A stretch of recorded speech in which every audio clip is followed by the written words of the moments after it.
Bonjour les amis, c'est le 1er avril, le jour où on peut raconter tous les bobards. On a encore le droit, ce qu'ils appellent des fake news, c'est pas encore interdit.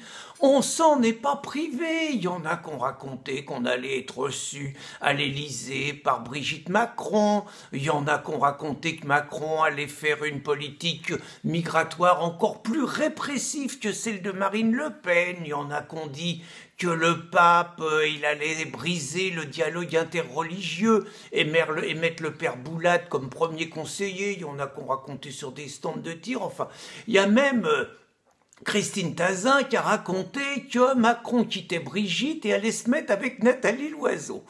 Bon, bah écoutez, c'est le 1er avril, c'est fait pour ça. Par contre, je vous avoue, hier soir, quand Christine m'a dit « Pierre, Macron, il a mis Sidette Ndiaye comme porte-parole du gouvernement à la place de Griveaux », j'ai dit « Bon, attends, tu me prends pas pour un Mickey, c'est un peu gros, on est le 1er avril, tu me joues pas samedi ?» Si, je dis « Non, attends, il a pas pu mettre une nana qui dit la meuf est dead quand Simone Veil meurt, il a pas pu mettre une nana qui a avoué avoir menti délibérément pour protéger Macron. » Il n'a pas pu mettre une franco-sénégalaise qui est français que depuis 2 ans à un poste pareil. Il n'a pas pu mettre une nana qui a jamais bossé en dehors des arcanes du Parti Socialiste. Une nana qui intimide les journalistes dès qu'ils parlent mal de Macron. Il n'a pas pu faire ça. Eh ben, j'ai vérifié. Il a fait ça, Choupinet.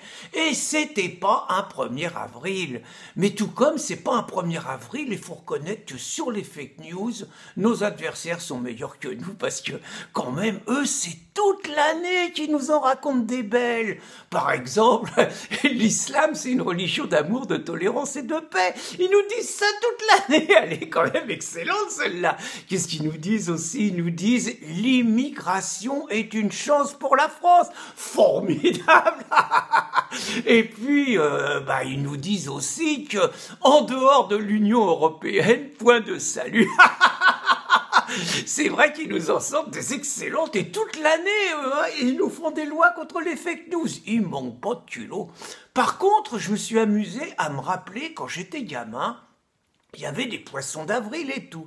Et j'ai essayé de me dire comment j'aurais réagi dans les années 1970, par exemple, si on m'avait dit qu'à Paris, il y aurait une journée où les voitures auraient le droit au numéro pair, les voitures numéro pair pourraient rentrer dans Paris, et les voitures numéro impair. Je pense que j'aurais bien rigolé. Si on m'avait dit que dans Paris, les vieilles voitures allaient être interdites.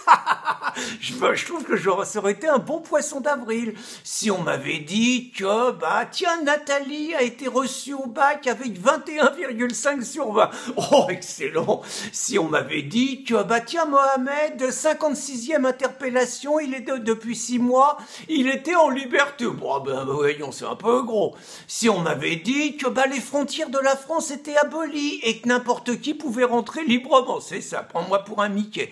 Si on m'avait dit que les hommes pourraient se marier entre eux et avoir des enfants entre eux, bien sûr, pas mal. Si on m'avait dit que pour sauver la planète, on n'a plus le droit de brûler son bois et qu'on n'a plus le droit de faire des feux de cheminée pour sauver la planète.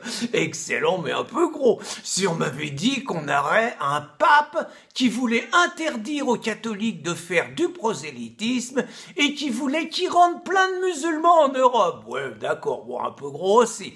Si on m'avait dit qu'il suffisait d'être né en France pour être français.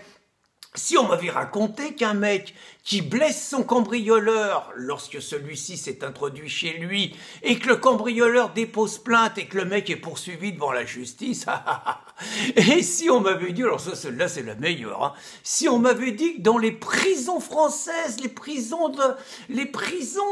on avait maintenant ce qu'ils appellent des lieux de vie familiale en prison, ce qu'on appelle clairement des bésodromes. On aurait dit, attendez, là, vous nous prenez quand même un peu trop pour des charlots. Eh ben, mes amis, tout ça, c'est arrivé. Comme quoi, le 1er avril, c'est vraiment une journée extraordinaire et qu'il faut en profiter. Et comme quoi, sur les fake news, on est des petits garçons à côté de nos ennemis. Bonne journée, les amis.